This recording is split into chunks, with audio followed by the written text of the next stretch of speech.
Good afternoon, ladies and gentlemen, and welcome to the Foreign Correspondent Club of Japan.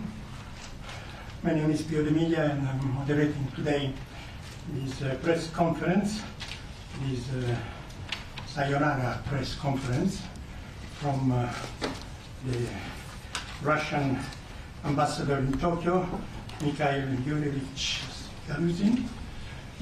It is not the first time that he accepted our invitation to speak at the club.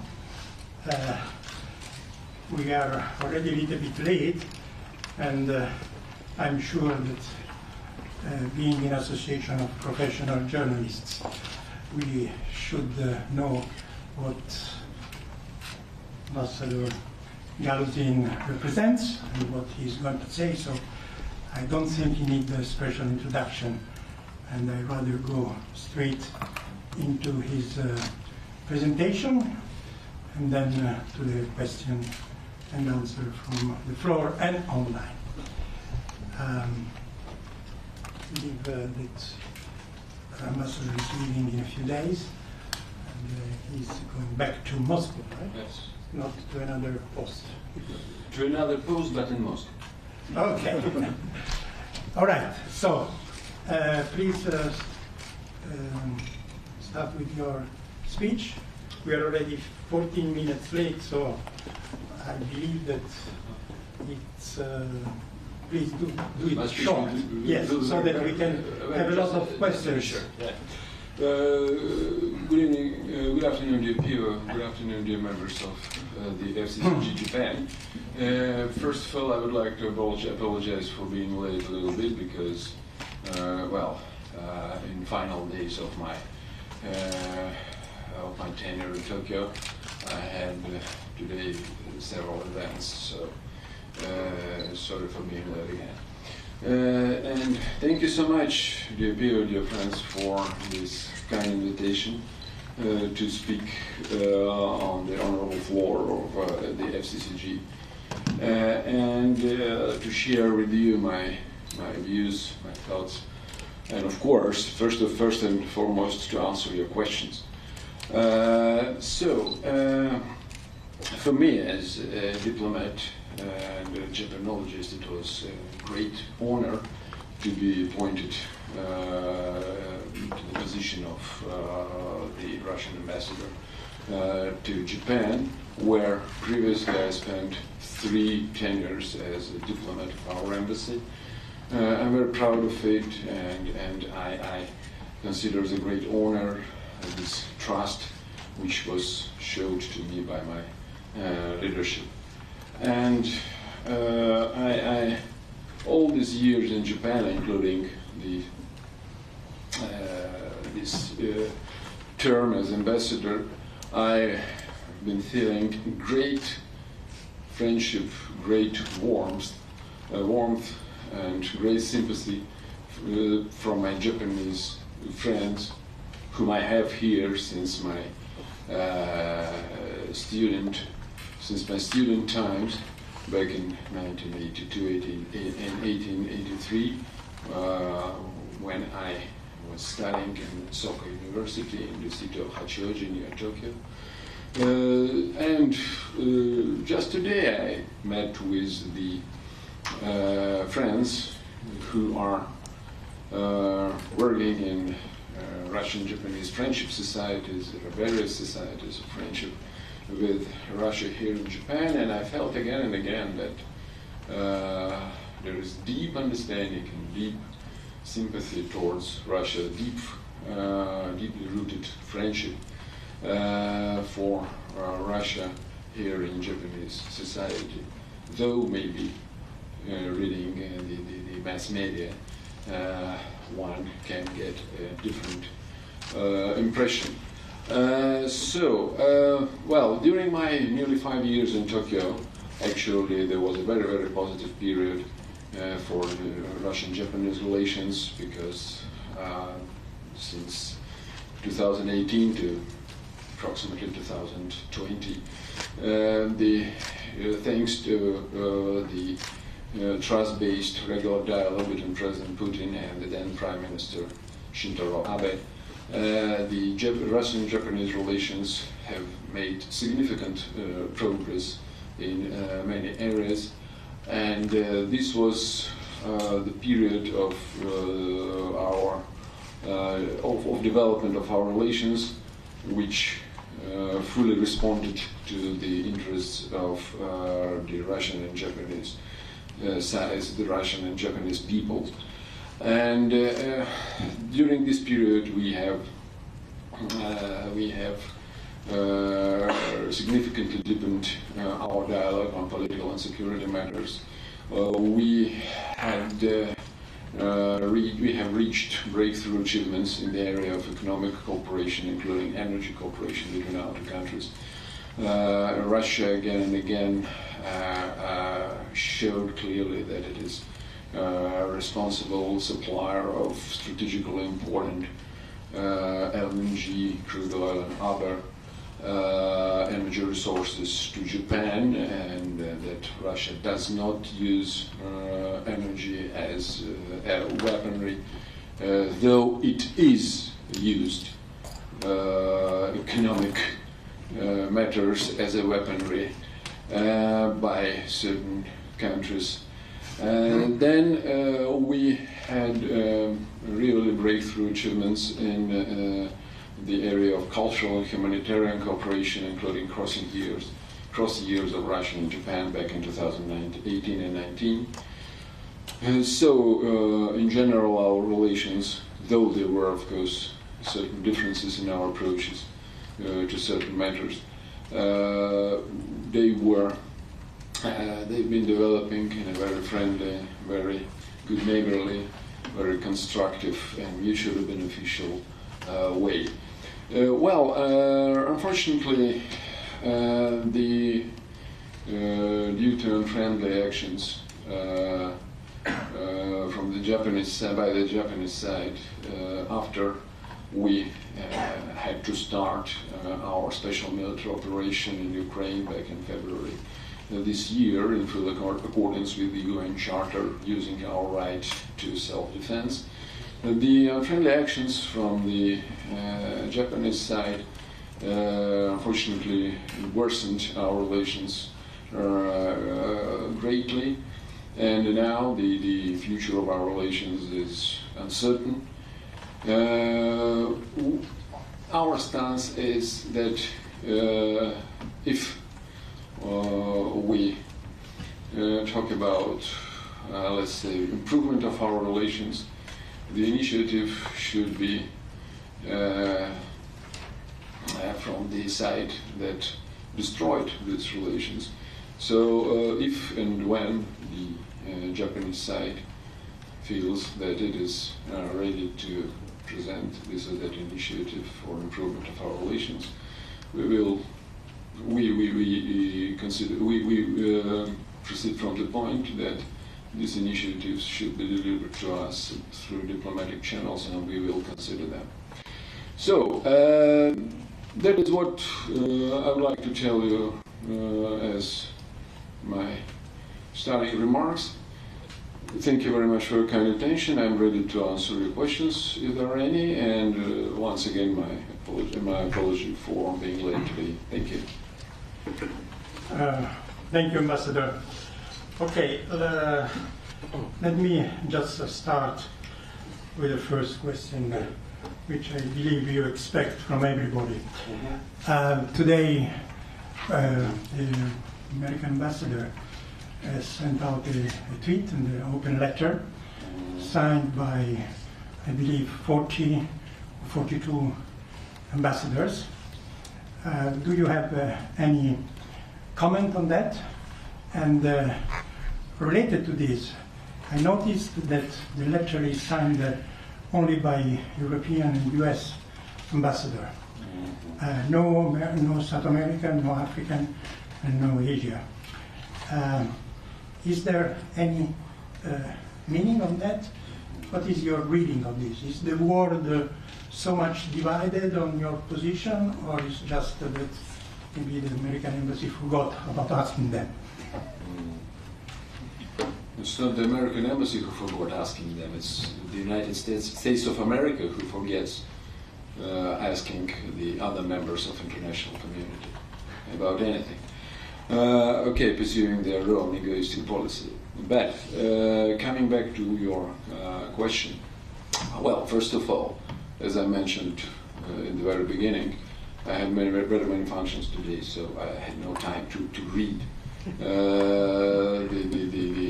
the letter you just mentioned, and actually I learned about its existence only when I arrived to the FCCG, and I had time only to read the very first, let's say, part or sentence.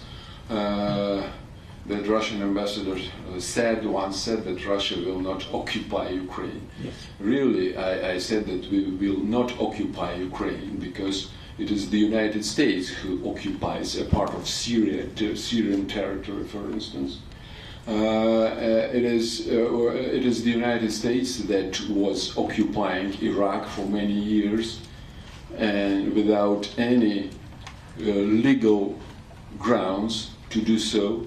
It is the United States who not only just occupied Iraq, but it is the countries that destroyed Iraq as a state and made Iraq and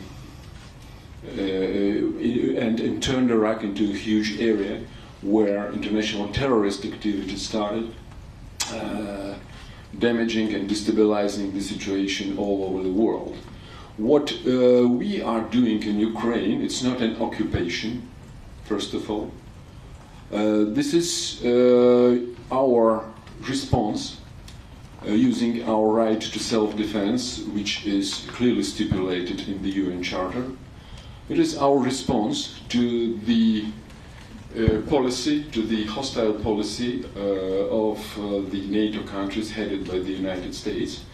That, first of all, encouraged the criminal policy of Kiev regime, who has conducted and is conducting genocide policy against the Donbas region, against the peoples of Donetsk and Lugansk democratic republics, and it is our response to the United States and other NATO members who turned Ukraine into an anti-Russian state, which has and has hostile plans of military invasion to Crimea, a Russian territory.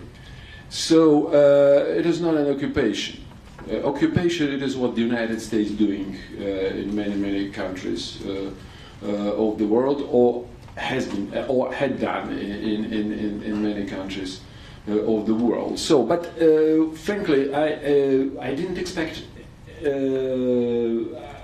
I expected something like that.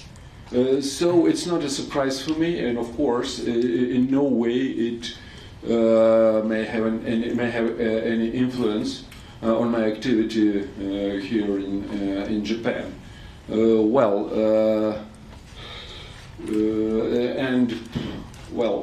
We have a lot of things to say about the destructive policy of the United States itself in Ukraine. For instance, it is about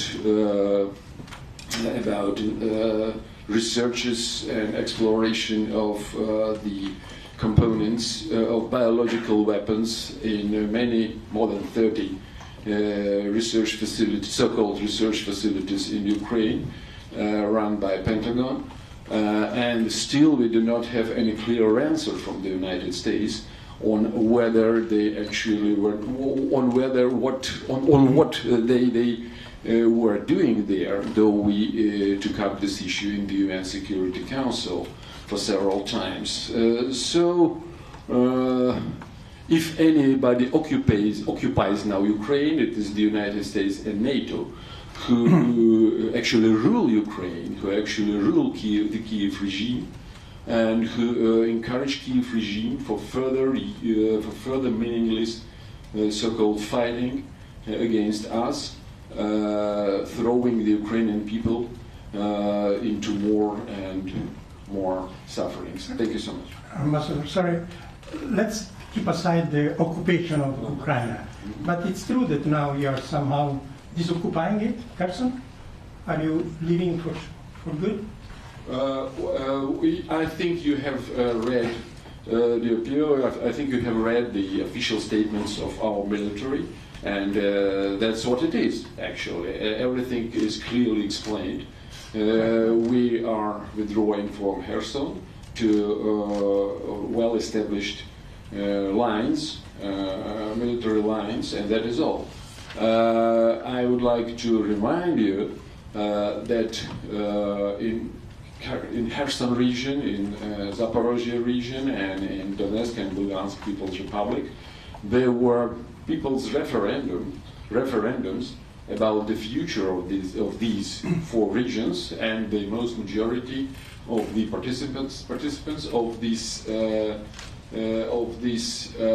referendums voted in favor of being a part of the Russian Federation. I'm sorry, but And that is what is forever. Thank you. okay, the UN has clearly stated what they think about this referendum. Pio, sorry, I didn't respond to your very, very valuable remark about about the number of countries who signed the so-called letter. Yes, you are right. You are quite right. The most majority of the members of the international community joined anti-Russian sanctions, imposed so-called anti-Russian sanctions imposed by the Western states. And of course you will tell me that, oh well, there is a UN General Assembly resolution condemning so-called Russia's occupation, etc. I will tell you quite frankly that the many and most majority of the developing nations were forced by the United States and their satellites to vote in favor. After this so-called voting, they shared with us that they were threatened, they were blackmailed even, by the United States diplomats within the United Nations. So the real value of this kind of voting is really very, very low. Thank you. Thank you. Anthony, and then...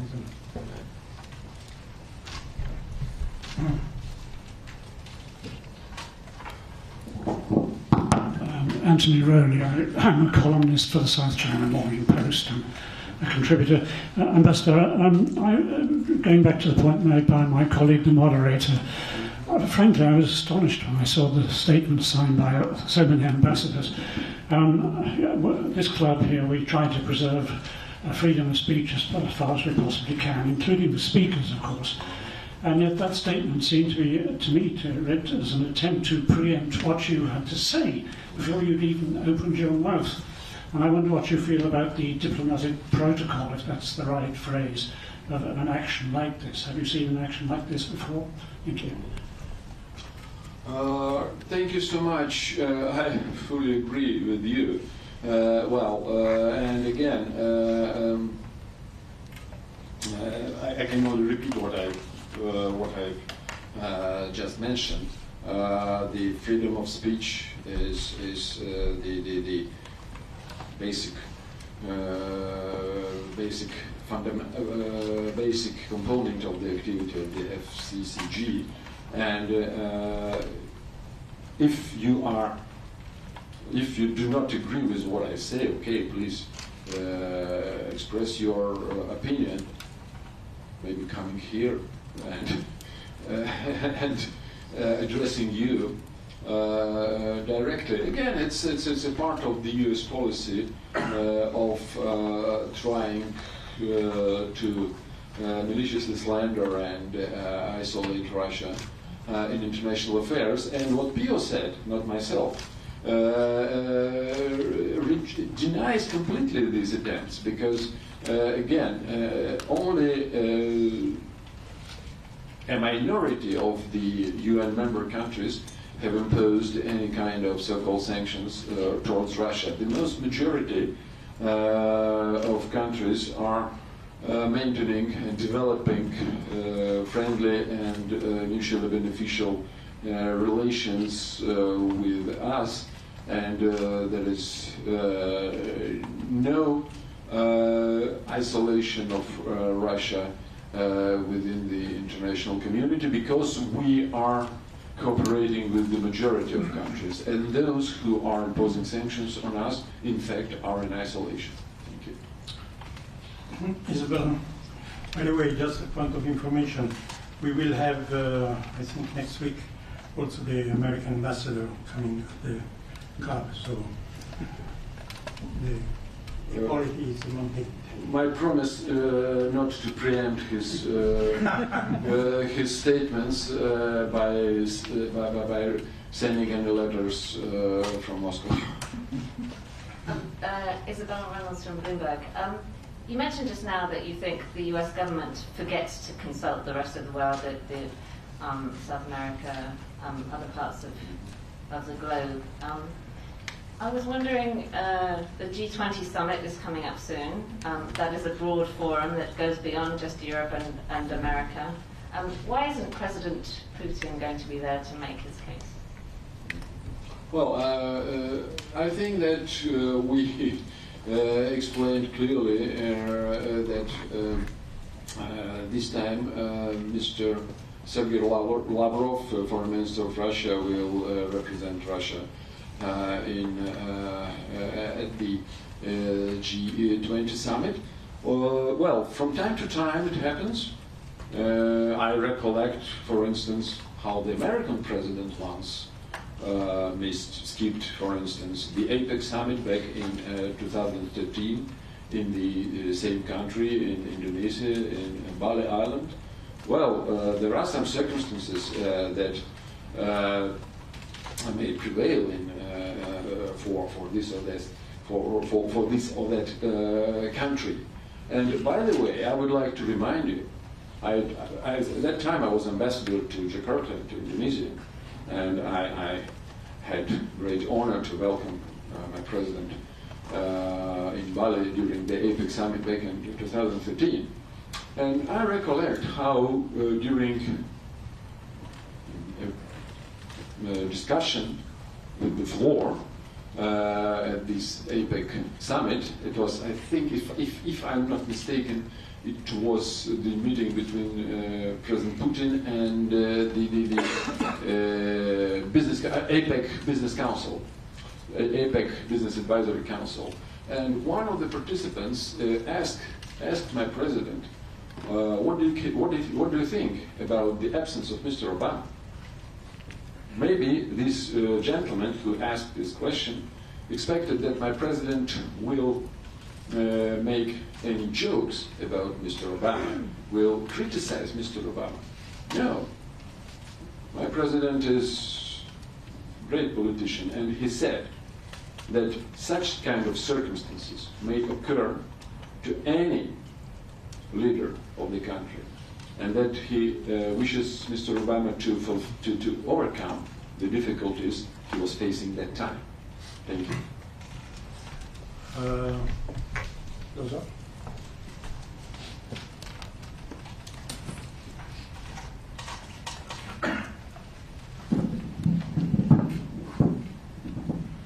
Ambassador Galuzin. I'm here from Tokyo Broadcasting System. Ambassador Galuzin, I actually feel regretful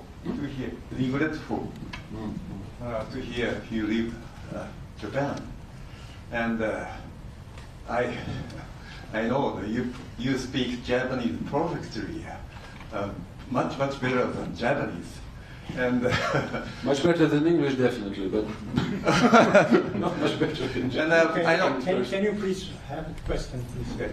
I know you try to improve the bilateral relationship between two countries, and tell us what is your most difficult task during your term as an ambassador in these 5 years. What is your most difficult task? And the second question, we don't have any information about your successor. No ambassador was appointed so far by your government. Do you have any comment on that situation? Okay. Thank you so much, Mr. Kanekura.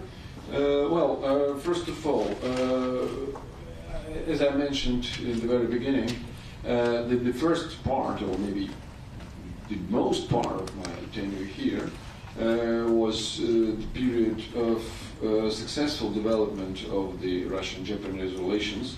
We were cooperating with our Japanese colleagues for promotion political dialogue and security dialogue between our security issue dialogue between our countries. We were working together to push forward our mutually beneficial economic cooperation, including strategic area of energy. We were developing our cultural and humanitarian exchange. And frankly, speaking about that very period, I don't see any, let's say, dramatic difficulty that I would have to overcome or that I would have to address. But during the final, let's say, year or final 9 months of my mission here, yes, of course, one of my main tasks was to explain to the Japanese public opinion the real background, real reasons, and real purposes of our special military operation in Ukraine, because again, listening to the Western countries' officials and reading the Western countries' media, one may get very, very much distorted impression of our policy. And to explain the truth, to explain the real picture of our policy was and is one of my main tasks here. Thank you.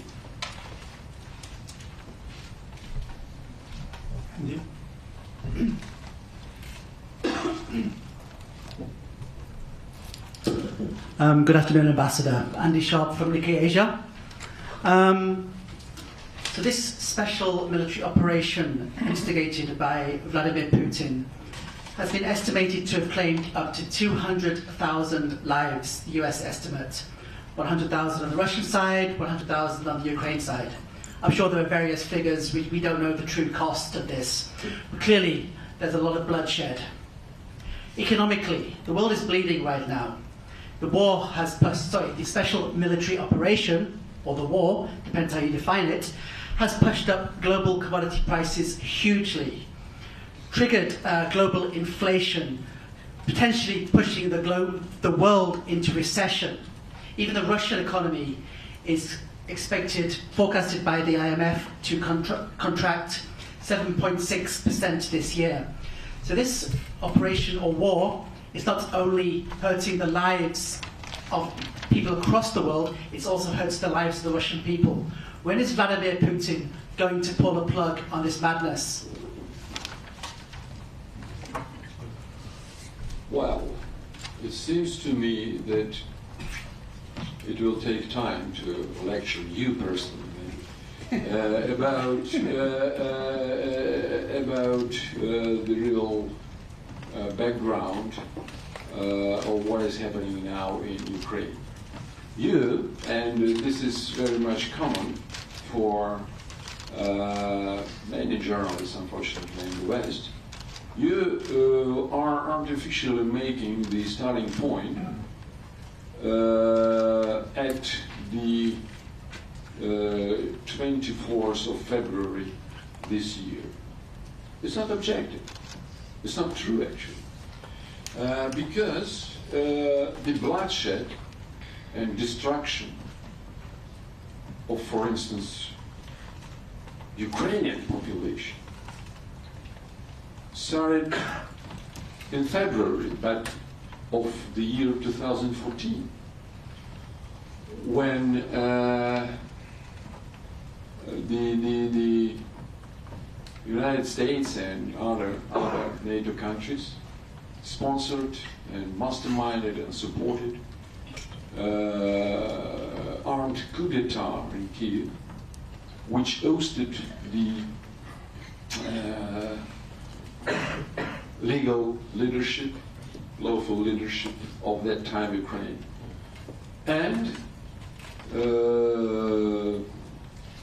put on the top of the power the Nazis forces that started genocide policy towards those in Ukraine who did not accept this illegal regime change in Kiev. So bloodshed started that time, and madness started that time.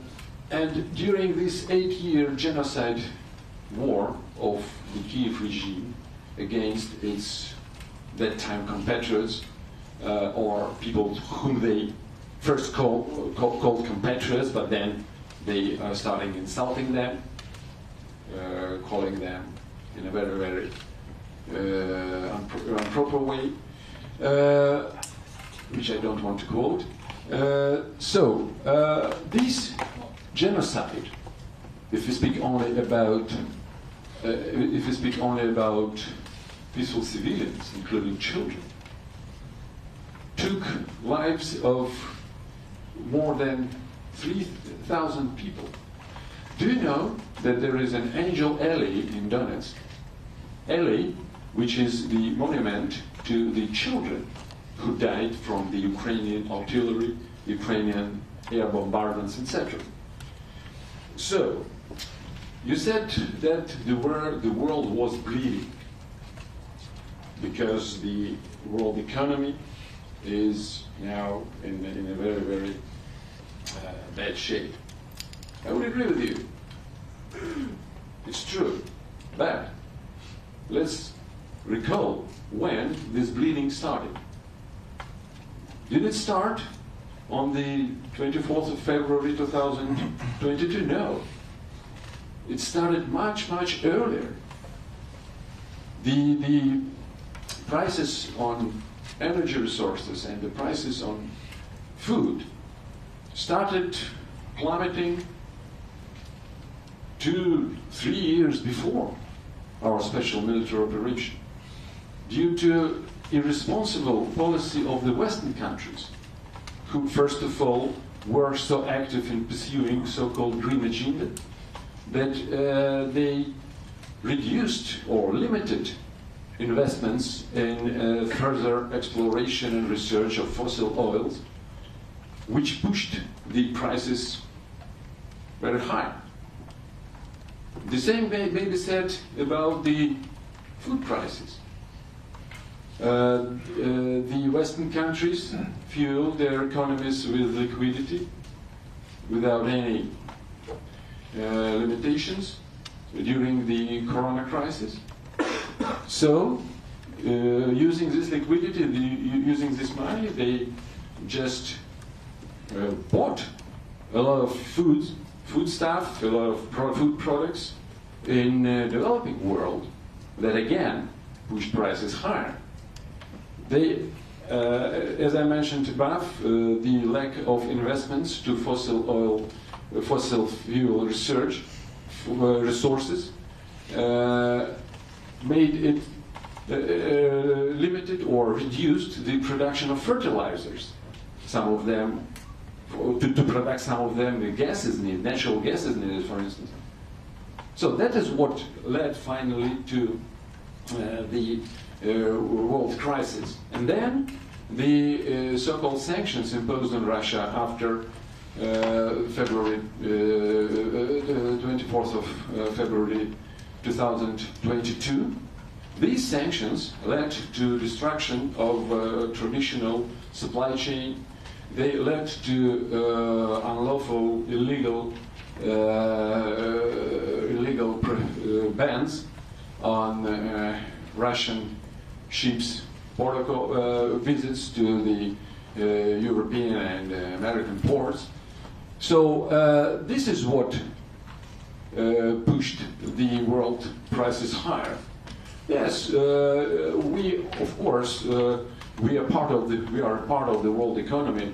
No matter how hardly the United States and its satellites are imposing sanctions on us, and of course we also feel the influence of these economic difficulties, but also the economies and population of the countries who impose these sanctions on us are also feeling very, very heavy difficulties due to the policy of their own governments, who are trying to isolate Russia using economy as a weaponry. We see now in the streets of many European cities the mass protests against such policy. Thank you so much. I think was yes. そうですよ。はい。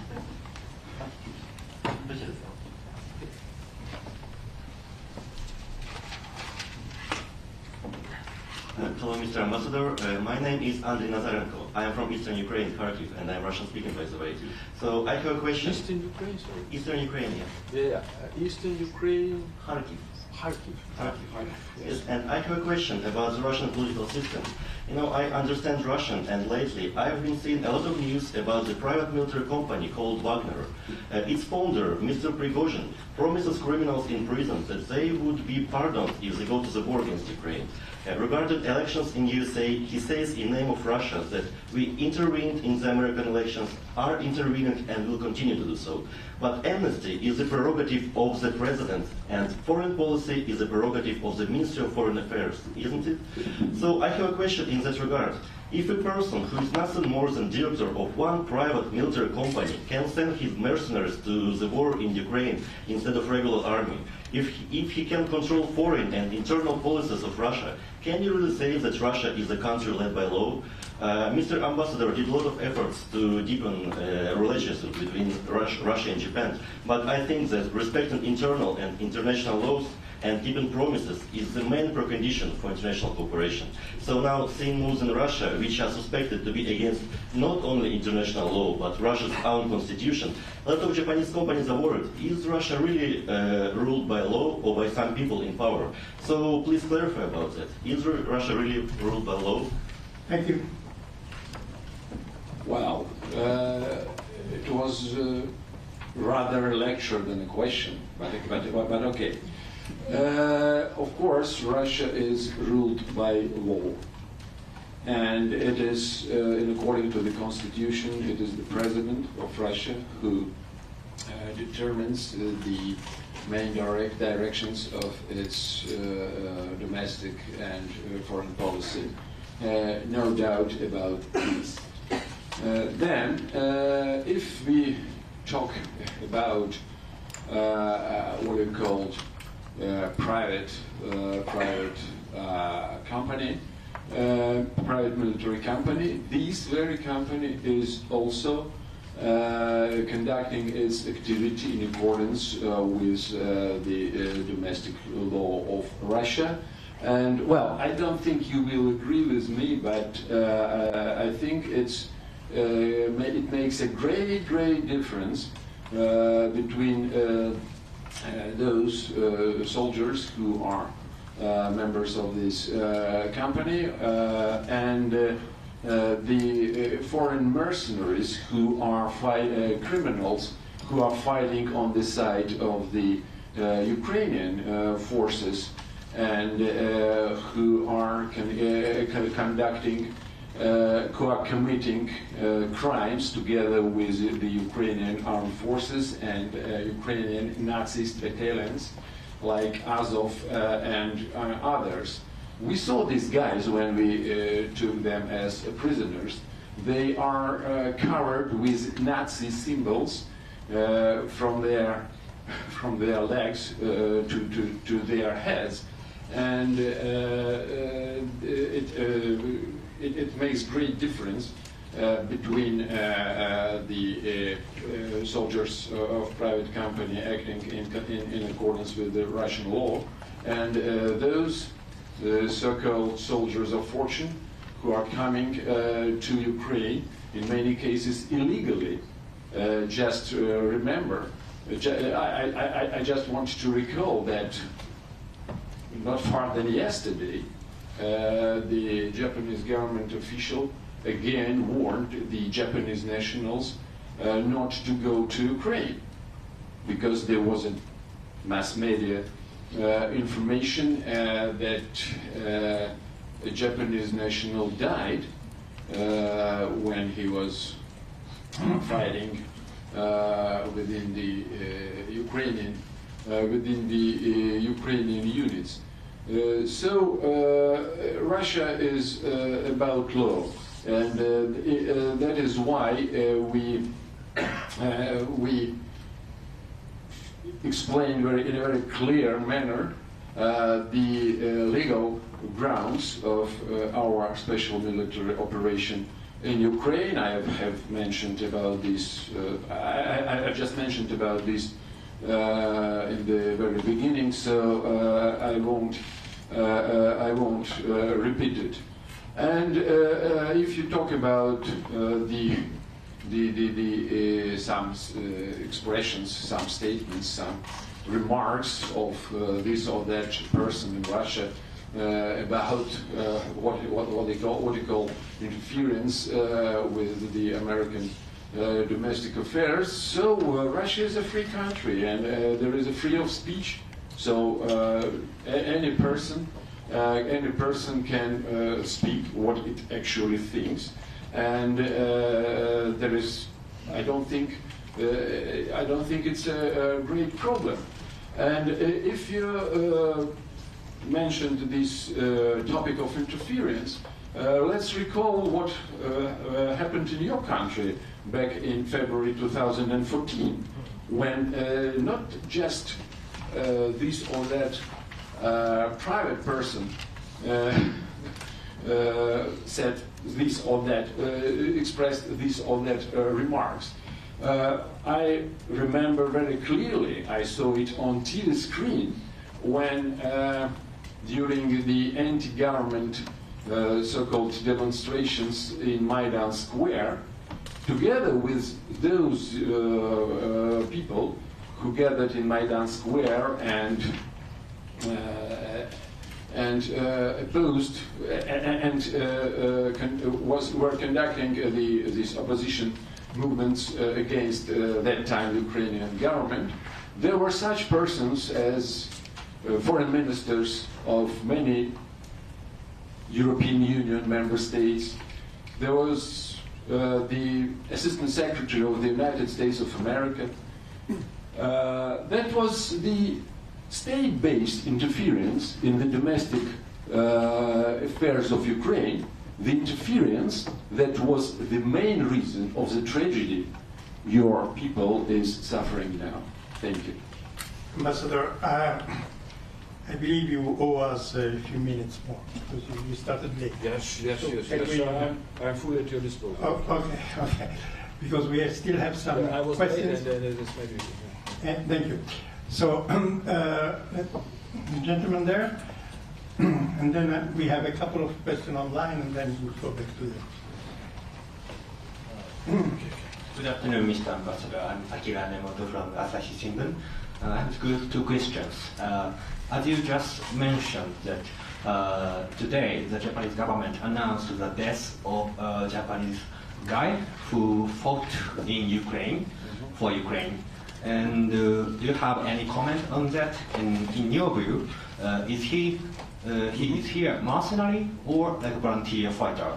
And secondary question is, you have since the start of what you call the special military operations, you have continued to make statements in line with Russian government's position.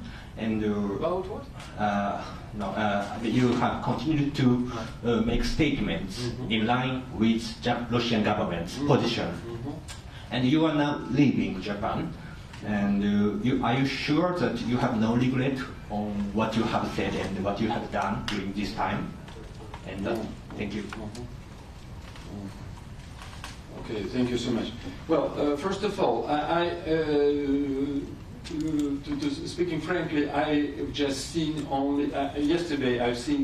Yesterday I saw the made information that a Japanese national died in Ukraine, and yesterday also I heard that the Japanese government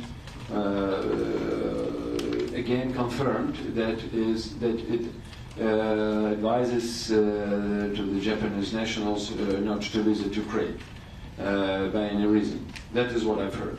Now you said that the Japanese government confirmed the death of that person in question.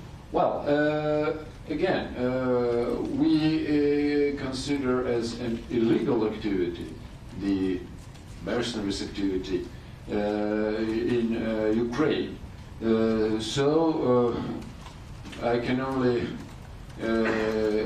say that it is better for the foreign nationals not to become mercenaries in Ukraine, because if they are mercenaries in Ukraine, they naturally become a legal target for our military. That is about the first part of the question. About the second part, well, for sure, my main task during my mission in Tokyo was to contribute to friendly, good neighborly, and constructive and mutually beneficial relations development between our countries, and there is nothing to regret about this. It was my job, and I tried to do my job as effective as I could, as effective as it was in my ability. And but tango needs two to dance it, and that is why after we started our special military operation, and after the Western countries started this break dance alone instead of tango for two. Well, of course, it is rather difficult to develop relations with Japan, unfortunately. That, if I regret about anything, it is the position of our counterparts who now are not in the mood to develop relations with us. Thank you. Let's go online a little bit for a couple of questions, but very quick. One, yes or no. Did you, from Karim Nishimura from France, did you attend the funeral of Abe Shinzo, the private one, on July 2nd or 12th, or yes or no? Because yes. I was in the Zojoji Shrine. Yeah. Okay, good. And the other from online is from Turkish BBC World, Eugene Yılmaz. She's asking a few questions, but let's start with this one, which I found very provocative for you. President Putin has a special relationship. BBC Turkey. Yes. Okay. President Putin has a special relationship with Turkey, which is a NATO member and does not apply sanctions against Russia. President Erdogan is very active in this period. But President Erdogan, a son-in-law, heads the company manufacturing and selling to Ukraine the famous Bayraktar drones that gave so much damage to the Russian military operations. How do you explain this apparent contradiction? Well, first of all, it's not for a Russian ambassador to Japan to explain a contradiction with regard to the policy of Turkey. It's not for me to actually. This is the very first time I hear this news, and I only can say that apart from private business activity, relations between Russia and Turkey are very constructive. Relations between Russia and Turkey are friendly, good neighborly. And I would like to quote my president, who said recently that maybe it is difficult to reach an agreement with President Erdogan, but if once we reached this agreement, if once we concluded any agreement, there is no doubt that Mr. Erdogan will follow it. So that is, these words of my president are the main sign for me about how we are doing things with Turkey. Thank you.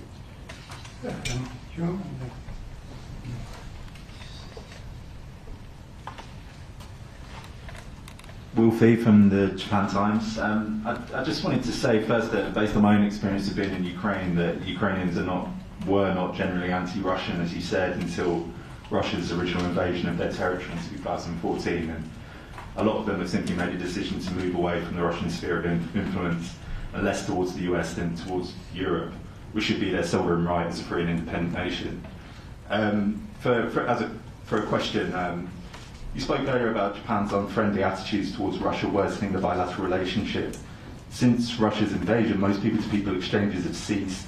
But in places like Hokkaido, where many cities and towns have sister city relations, there's also a strong economic aspect to relations with Russia.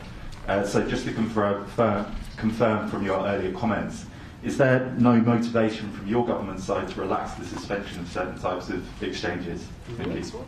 The suspension of certain types of exchanges. You mean this? The cultural... No. I think you mean this exchanges between the South Korean Islands and Japan. That's what you mean? Yeah, any kind of exchanges. Any kind of. Yeah. Okay, thank you. Your first question, the first part of your question. Unfortunately, Pilo, these questions are not supposed to be answered in a way of yes or no. First of all. I'm not complaining as far as you spend the night with us. I've never said that generally Ukrainians are anti-Russian. I said that it was the United States and NATO that made Ukraine, that turned Ukraine into an anti-Russia state. It's not about the Ukrainians in general. It's about Ukrainian state, which is definitely anti-Russian. About the Russian-Japanese relations. Again, it is not Russia that suspended, as you say, this or that exchange with Japan. Unfortunately, the initiative to cut ties in many areas came from our counterparts. And in some cases, we had to respond. And we responded. That is why, as I mentioned above, we are open for pragmatic and mutually beneficial cooperation with Japan, actually, in many areas. And we have proven it. For instance, we continue our cooperation in the energy area on the basis of new conditions we set for foreign investors. We continue our cultural exchange. For instance,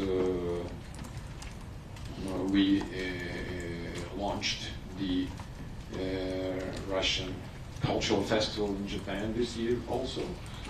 Then we respond positively to the humanitarian issues which from time to time may occur between the two countries which are close neighbors.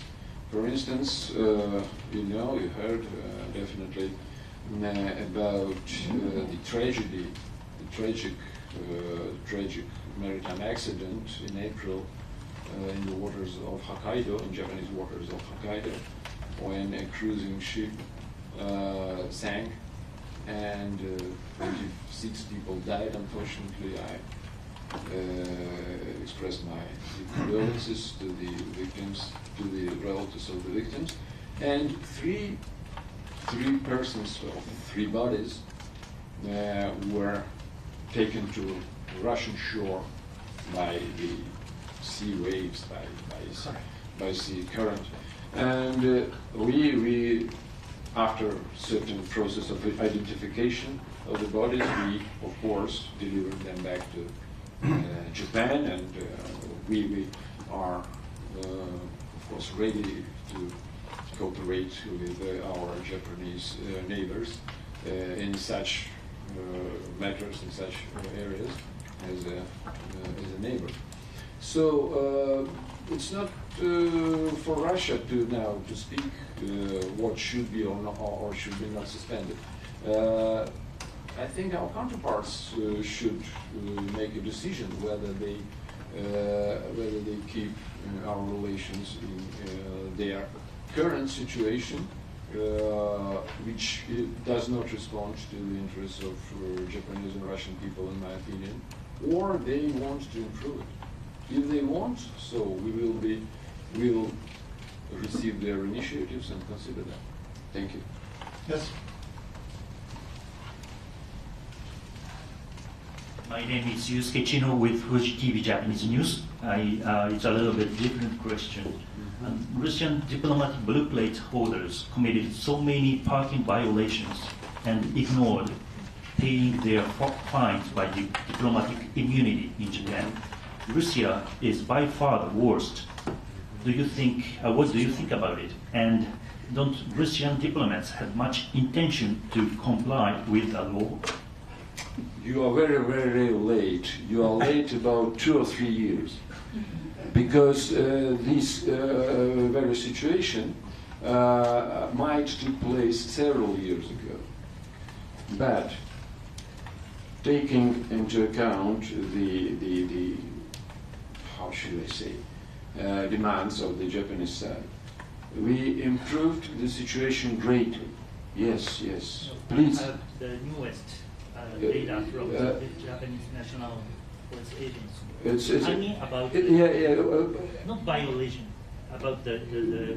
Do you want me to answer, no, or do you want to discuss? Please let them answer. And we improved the situation greatly, and we were very strict to those who might violate some Japanese regulations. Please ask the foreign minister of Japan, and they will show you new information. And this is one point. Second point is that something tells me that it was not only the Russian embassy that might make some mistakes. But on the other hand, I've never heard any questions in public about other embassies, including the embassies of the Japanese, of the countries that are very, very close to Japan. So, if necessary, we take measures to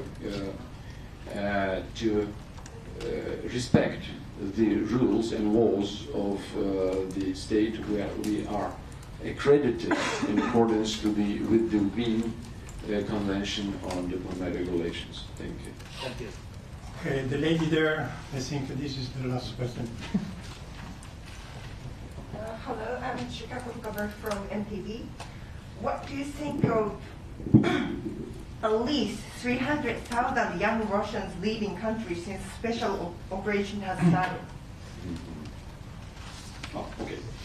Well, there is a free flow, freedom of living in the country or freedom to enter the country in Russia. No problem about that. And so those persons who left Russia, they used their right for free movement. This is my first point. And the second point is that if you mean how it can be connected or not connected with the partial mobilization in Russia, so we should not judge on all of them in one package. There should be individual approach about why this or that person left Russia. That is what I can tell you. All right, Ambassador. I understand you have been saying hello to many Japanese politicians, personally, including Mr. Hatoyama. And he is a former prime minister. And he tweeted a very nice tweet about your encounter. Could you tell us what was the most, say, affectionate sayonara from a Japanese politician?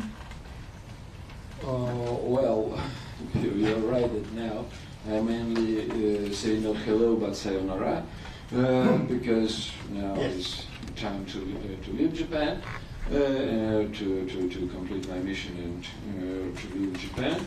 Well, Mr. Yukio Hatoyama, my good and old friend, and great Japanese statesman and politician, has may a great contribution to the development of Russian-Japanese relations, and it may be said about the whole Hatoyama family, because you know that his grandfather, Prime Minister Ichiro Hatoyama, back in 1956 visited the Soviet Union and signed the joint declaration of the Soviet Union and Japan, ceasing the state of war and restoring friendly relations, restoring diplomatic relations between our two countries. Mr. Ichiro Hatoyama, the son of Mr. Ichiro Hatoyama, was once the foreign minister of Japan, and in this position he took care also of the Soviet-Japanese relations. Then Mr. Kunio Hatoyama, the younger brother of Mr. Yukio Hatoyama, late LDP politician, he passed away unfortunately. Also, once was there was a period when he was the chair of the organizing committee of the Russian Cultural Festival in Japan, and of course Mr. Yukio Hatoyama, my good friend, and he is very, very positive. He's very, very friendly to Russia. He's very, very objective in. Even now? He's even now. Okay. Objective, responsible, and fair in his assessments of what is going on. So I value very highly Mr. Yukio Hatoyama's contribution, and I value very highly our friendship, and I'm very thankful to him for our friendship. Are you going to throw a sayonara party at your embassy for you?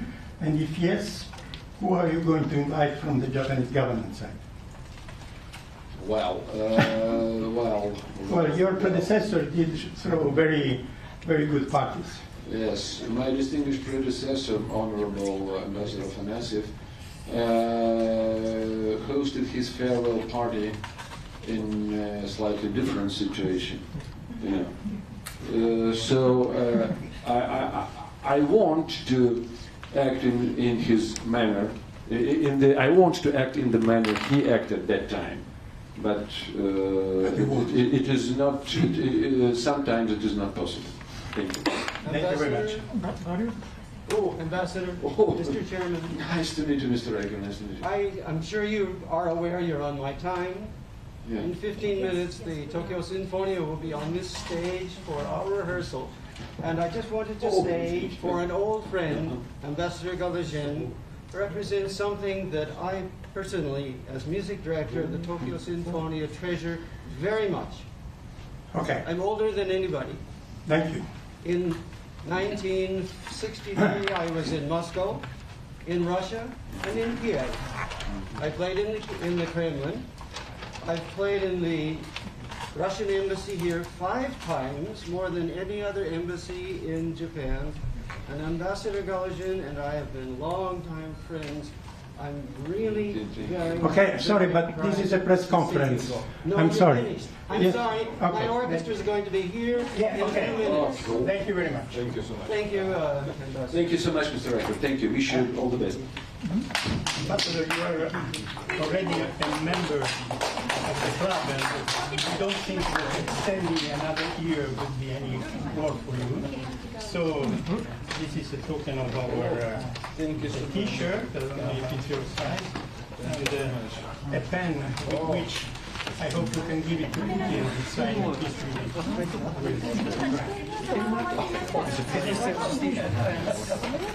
Okay, Tito. Thank you. Galuzin さん、発力にするかい、発力にするかい、ダダバーチ、パトロールが、もうなり回れみて、もうなり回りにけ、ダバにいてるね。